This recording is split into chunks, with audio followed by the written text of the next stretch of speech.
Hello, my name is Keenan DeHut, and I have been doing an interview series called Chatless Chats at Florida College this year. It's part of my internship for a mass media minor, and I just wanted to use this video to explain why I've been doing the series and why I think it's helpful. When I was first looking into options for what to do after high school, there were a lot of different avenues I thought I could take. There was trades, there was college, there was just working a year, seeing what happened. But as I went through all my options, Florida College kept on coming back up. And a big part of that was the professors. I want to be able to go to a college where my faith wasn't being put under fire every day, where I could be myself and be encouraged and not have to worry about professors who are going to be pushing their agenda on me. Granted, that is still something that happens day to day with anyone, but especially at most colleges, it's a very liberal place. It's a difficult place to be as a Christian. While I've been here, there has been kind of a shift in the marketing that I've seen FC using. They've gone from more of a you should come to our college because the professors here are Christian, they're like minded, they're going to be an encouragement to you, to more of a come enjoy the Florida College experience where you get to be around the students like you and you get to be around people just like you. And I'm not here to say whether or not that's a right or wrong marketing approach. I think there are a lot of marketing approaches that will do the job of getting you more people. And this one is done particularly well for FC. We're at a record amount of almost 600 students in my senior year, and I think we were just around 500 at my freshman year. So there's nothing wrong with the marketing approach. But when I was looking to come to Florida College, it was that the professors are the reason you should come. This is what makes us different. This is what sets us apart.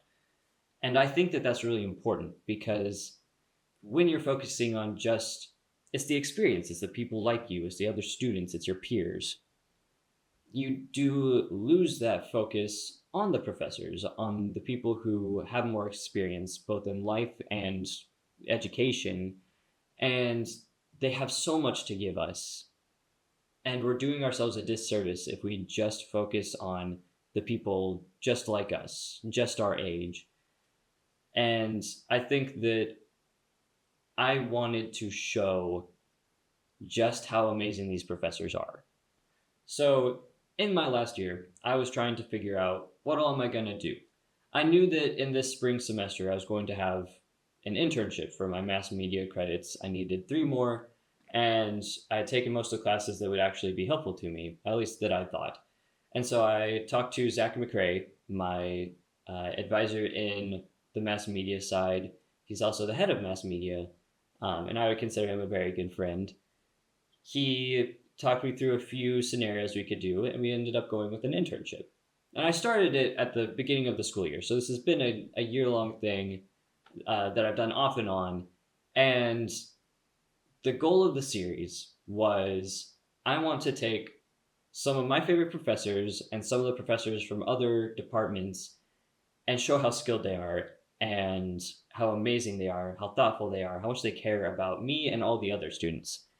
Because it's those relationships that have really made my 4 years here. I always have the relationships with my peers. I have some best friends that I'm going to keep in touch with after I graduate and move. But what has helped me grow the most is those relationships with the professors. And I want to show more of the human side of them. Because I think with professors, anyone in a role above us that has some authority, we lose the fact that they're human too. And we get so focused on, oh, they're the authority, I have to respect them, I have to be a little detached. They're probably a little detached, something like that. There's some level of disconnect. And there is that temptation to do that here. But honestly, it's kind of hard because they care so much and so intensely and intentionally taking time out of their day to look for a student who needs help, to ask how we're doing, to give an extension on a paper, just finding all these ways to help us as the students, challenging us to grow. And I think that's amazing. And that is easily the best part of FC for me. And I want to show that to other people. And I hope that that can help someone else consider making that connection? Once Zach and I had talked about the idea and we decided to go with it, I had to figure out how I was going to do it because just saying, oh, I'm going to do some interviews sounds really easy. Like, I have a camera, I have microphones, I'm going to do an interview. I just need to schedule it. But there was a lot more that went into it that I felt like I needed to do to make them quality interviews and not just, oh, hey, I'm going to set this camera in front of you and just go. Because that's an easy thing to do, but it doesn't accomplish anything. There's no point to it. It's just kind of the teacher rambling. It doesn't do much. So I had to find a way to direct it a little bit. And the way I decided to do that was I was going to ask 5 questions. 3 of them were going to be the same, and 2 of them were going to be unique to the professor. The 3 that I always asked were, when did you start working for FC and why? And what is one thing that surprised you about your job? And then the final one was, what's your favorite thing about what you do?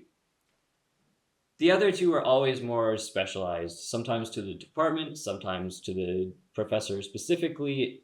That just kind of depended on how much I thought that question would help and whether or not I knew enough about the professor, because there are some professors that I know really well and others that I have more of a surface level friendship with. And I didn't always have the right connection to figure out a good question. And speaking of the connections I have with the different professors, that was another challenge, was which professors do I interview? I could make it just the ones I'm really close with, but I keep a pretty close circle. I like to have really deep connections with just a few people. So I only had maybe a handful of professors that I really trusted and a lot that I was friends with but didn't know a ton about. And so I had to decide, do I just stick with that handful and make a really short amount of videos? Do I try and expand it more? What do I do with that? And what I ended up doing was I did start with that handful.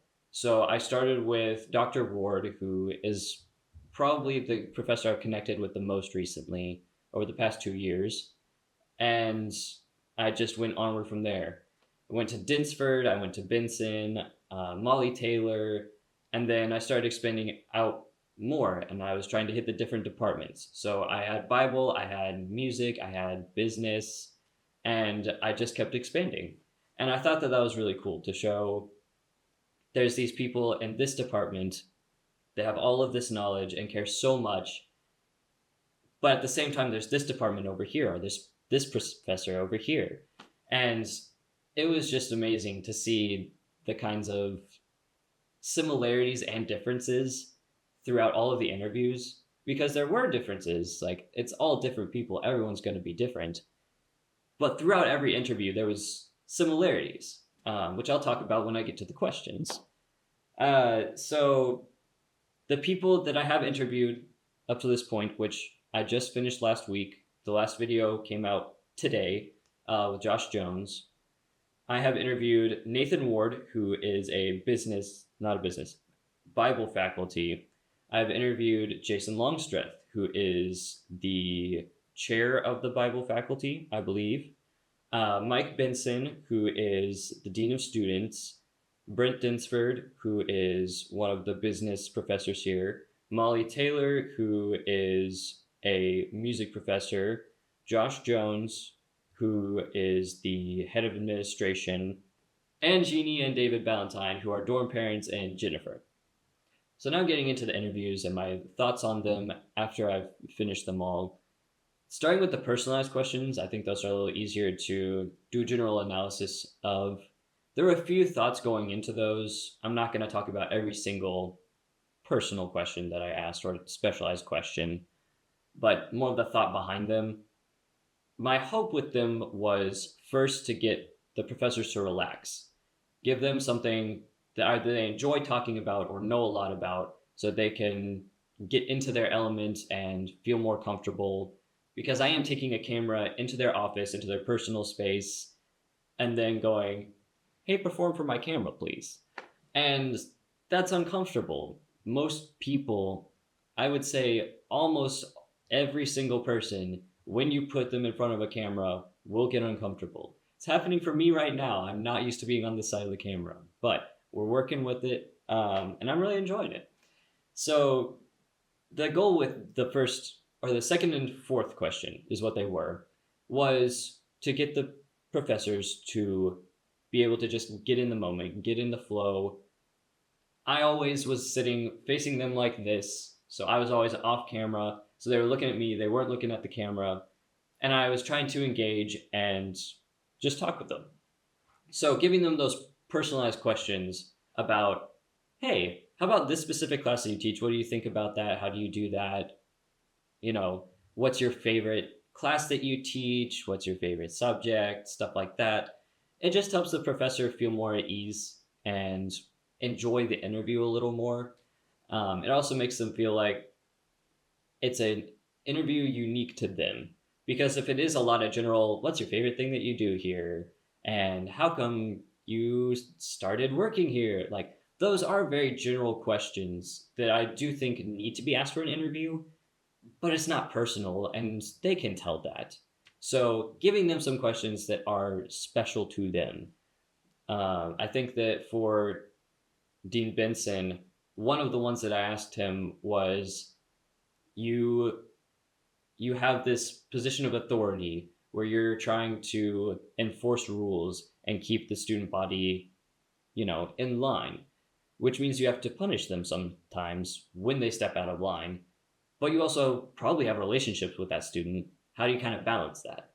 And he had a lot to say on that one. And it was a good question for him because I have a relationship with Benson, and I've never been in trouble with him, but there have been times where like he's come to talk to me. He's been like, "Hey, what do you think about this? What have you thought about that?" So it's nice to hear from the professor what their thoughts are on that, and it's helpful to the professor to be able to relax. The second thing about asking the more personalized questions is it gives that professor more credibility. So going from when did you start working here to you teach a Bible class. How do you go about preparing for that Bible class? You taught this specific class, which is I think something I asked Ward. Was I asked him about one of his classes and how he felt about it because it was a new class. And he got to talk about that and how he went about making the class, how he went about getting it approved, and how he felt it went. And it was cool to get to hear that from him. And it was really impressive because there was a lot that went into it that I, as a student, didn't know about or didn't see. And so going from the general questions to a specific question and back and forth helps show both who this professor is and why they're a professor here. And I think that that's really cool. So then getting into the standard questions, the first one that I always asked was, when did you start working for Florida College and why did you take the job? Because I want to establish who the professor is. I want the viewers who may or may not know what FC is to be able to click on one of my videos, go, I don't know who this person is, I don't know why I should watch them. And in the first 30-ish seconds go, oh, this is Molly Taylor, the music professor at Florida College. Cool. I'm interested to hear about this now. And I can't say whether or not it always works, but to me, that always gets my attention with the video. Kind of gives me a reason to care. And it allows the professor to explain, hey, this is where I came from. This is why I decided to help. This is when I was offered the job. And I'll have to look at my notes for this because I didn't memorize all of this. But I did put down what everyone did beforehand. Nathan Ward had just graduated from USF and was offered a position here. Jason Longstreth was preaching full-time, and then, well, his was tricky because he did work here for, I think it was a year or two, and then went to preaching full-time, and then came back after preaching full-time. So his was a little back and forth. He talks more about that in his interview if you want to watch that. Brent Dinsford had 33 years of various business positions before he was hired on here. Molly Taylor was working at a mental hospital doing music therapy, which was really interesting to hear about. The Ballantines had some work in management positions and stuff like that. Josh Jones graduated from Florida College.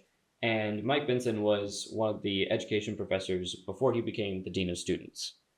Um, I think it's so cool that our professors have come from so many backgrounds because it, again, gives that depth. Like, not every professor is going to be the same. We have at least a half dozen Bible faculty and professors, and all of them are different. All of them teach different. They all have different experiences. A lot of them have different points or opinions on things. And it's cool to be able to go to them all and go, hey, what do you think about this? And hear their honest opinion, and then go to a different one and go, what do you think about this? And it might be the same, it might be different, but regardless, you get to hear a lot of different opinions from very trustworthy sources before making your own. And I think that that's a really beneficial way to learn, because when you are getting all of your information or opinions from one source, you're not going to be prepared when you hear another opinion.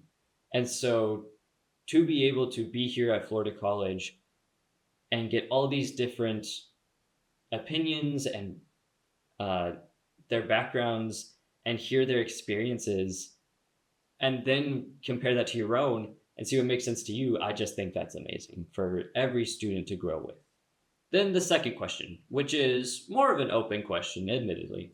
Um, I try not to be super specific with how I direct questions. Sometimes they are more, hey, I want you to answer this specific thing, but I tend to stray away from those and give the professors more room to do their talking. So the second question plays really well into that, which is just, what's something that's been challenging about your time here?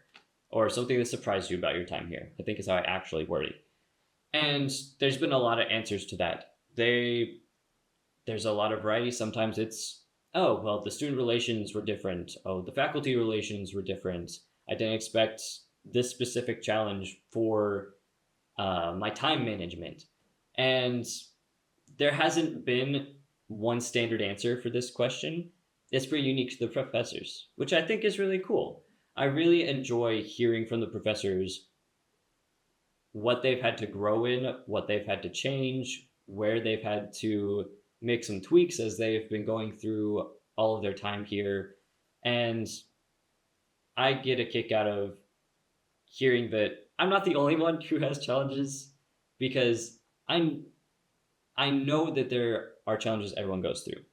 And that's very easy for me to in my head know, but there are definitely times where I get really overwhelmed and I go, man, nobody else seems to be struggling. Nobody else has it hard. My professors don't have anything going on. And that's just a lie. And getting to hear from them, hey, yeah, we have challenges too. This is something that's difficult. It humanizes them, which was one of my big goals with these videos, was to help them appear as what they are, just people. They're just people who care a lot about helping me, helping younger Christians, or just younger people who are looking for an education and trying to figure out their life.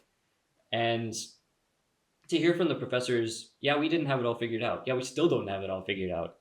Yes, we're going through challenges too.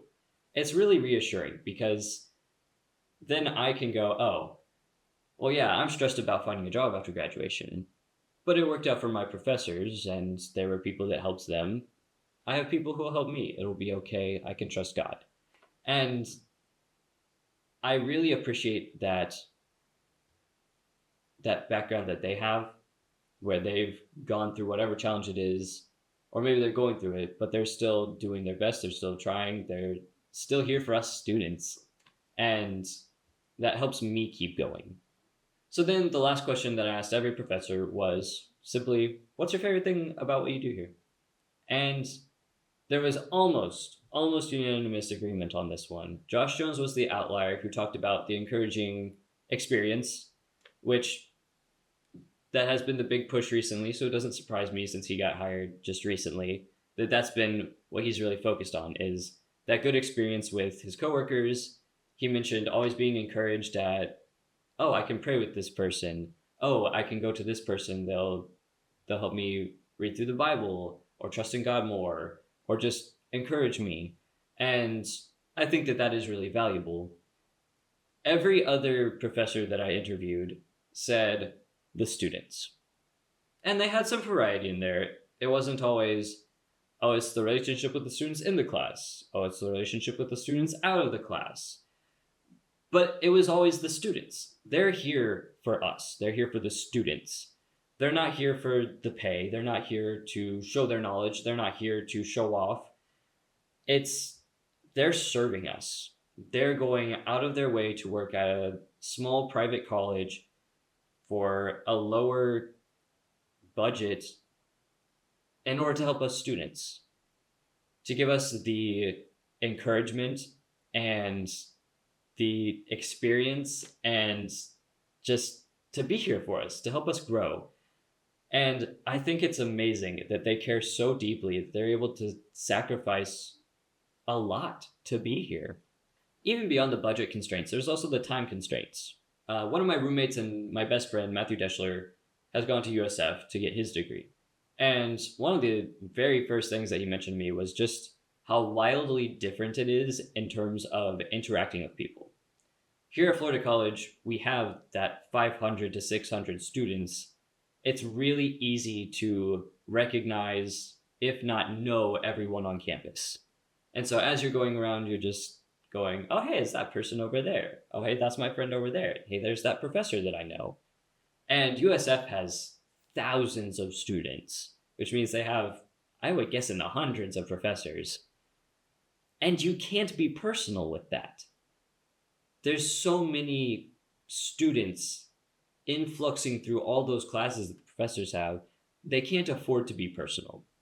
And so coming here to Florida College, where it is, you probably have a max of 50 students or so per class, it's a lot easier to know everyone's name, to connect with them, to find them outside of class and talk with them. But the professors have to be intentional with that. And that's another thing that has impressed me, was how intentional the professors here are at spending their time with the students. Because there's intramural sports that they take time to show up to. There's extracurriculars that more often than not they show up to. And most of them have families that they also need to spend time with. And so it's really impressive that they're able to balance that time where they're able to be with their families. They're also fulfilling responsibilities with classes. But they're taking time for us students and caring about us and forming relationships, inviting us over to their house. I appreciate that so much, and it's helped me a lot. I have grown as much as I have here at Florida College into who I am, largely because of the professors. And I'm so thankful to them for that. This series is my love letter to them, showing how much I care and how much I appreciate that they care. And I know that it's difficult. I know that they go home tired. I know they have a lot going on and that they get stressed. But that's never stopped them from caring. And I feel so appreciated because of that, and so lucky to have experienced that here. I don't think that I needed to come to Florida College. I think I could have gone a lot of different ways. But I am so thankful that I decided to come because of the professors and because of the time that they have spent with me and I've spent with them. So this is my thank you to them. And I hope that my videos are able to help show just a little bit of how amazing the professors here are and find a way to make those connections on your own. Whether you're at college or not, you can always make connections with people. It just takes some time and effort. You have to be intentional to go care about somebody. It doesn't have to be someone new. It could be someone that you've known, that you've seen around. But I have tried to be intentional, especially the last couple years as I've been an upperclassman, of finding ways to connect with people and to help others. And I think that that's one of the big callings we have as Christians, to care about everyone, treat everyone equally. And if there's a way that I can help someone, I want to be able to do it. So thank you for watching. Thank you for spending your time on my ramblings on why Florida College professors are amazing. If you haven't already, please go look at the videos I've already made for this series. Go hear from the professors themselves. They can talk about this so much more eloquently than I can. But please appreciate those people who are spending time on you and find ways to give back and spend time on others. Thanks for watching.